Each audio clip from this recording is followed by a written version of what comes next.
Dito sa Taiwan, minsan lang talaga kami makakain ng lechon manok kasi bihira lang yung may nagbibenta dito. At saka wala din kaming panahong magluto kasi busy sa trabaho.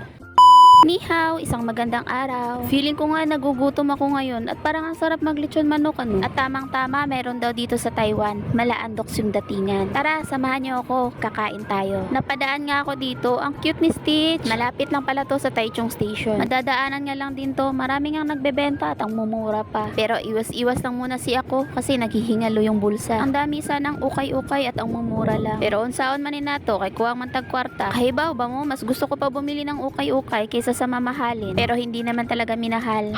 Char, unsa daw? Bitaw ay. Pero ang totoo, wala talaga akong pambili. Tara na nga, mga na ta. Nagugutom na talaga ako ba? Malapit lang to sa Taichung Station. Kunting lakad mo lang, mararating mo na. Pagkakita ko nga ng presyo, parang gusto ko na lang mag-isaw sa kanto. Naalala ko, wala palang nagbibenta dito.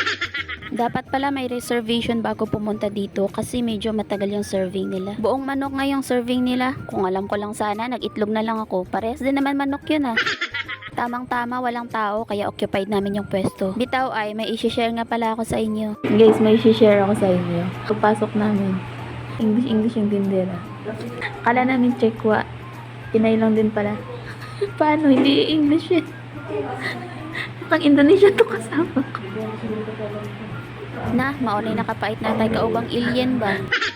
Nya, balik na tayo dito kasi dumating na yung order namin. Gutom po si Pabot, balik 30 minutos po. Awara good ni, tingin pa lang nakakatakam na. Na, impas na sad ang high blood ani ba? Mauning ingon nga, unya na lang sad ko mag-diet. Natapos na lang yung 2023, hindi pa rin nakapag-diet. Okay lang, may 2024 pa naman. Awara good ni, sos pa lang nakakatulo laway na. Lamia, uy. Mga onta ninyo. Di na nga ako magpaligoy-ligoy, diretso subo na. Minsan wag din natin pagbawalan yung mga cravings natin ba? Bahala gagasto tayo ng mahal. Mahal naman natin yung sarili natin kaya okay lang yan. Ayaw lang ng adlaw-adlaw mag-treat yourself ka na makapobre man po ng kalakiha. Bitaw ay ang sarap talaga nitong lechon manok ba? Andoks ng Taiwan daw to. Di nga lang siya kasing sarap ng andok sa Pilipinas pero fights na. Mas lalong mas masarap pa sana pag lechon baboy na. Ya, kay wa man ta kahibawag asa man ang paliton, magliempo na lang muna. Ah, mo reklamo pa ka. Parehas lang din naman baboy yun ah. Sa kakadaldal ko ba?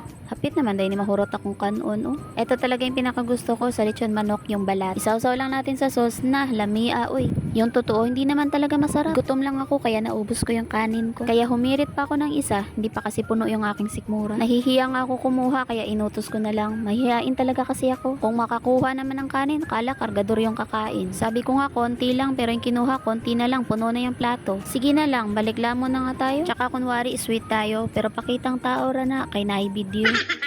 Nya, pasimple ra nagistorya pero nagunit pa nag-usa. Baka napapansin nyo, nagkahalo-halo na tong salita ko. Di naman kasi ako buong Bisaya, kalahati lang yung alam ko. Mukhang busog na ako ba? Kaya nagpatulong na akong ubusin kasi bawal magtira. Ingon pa sila, di sayangon ng grasya. Pagkatapos kumain, sundan natin ng Sprite. Na, murag makawalag espiritu sa kalami, ispaminaw bay.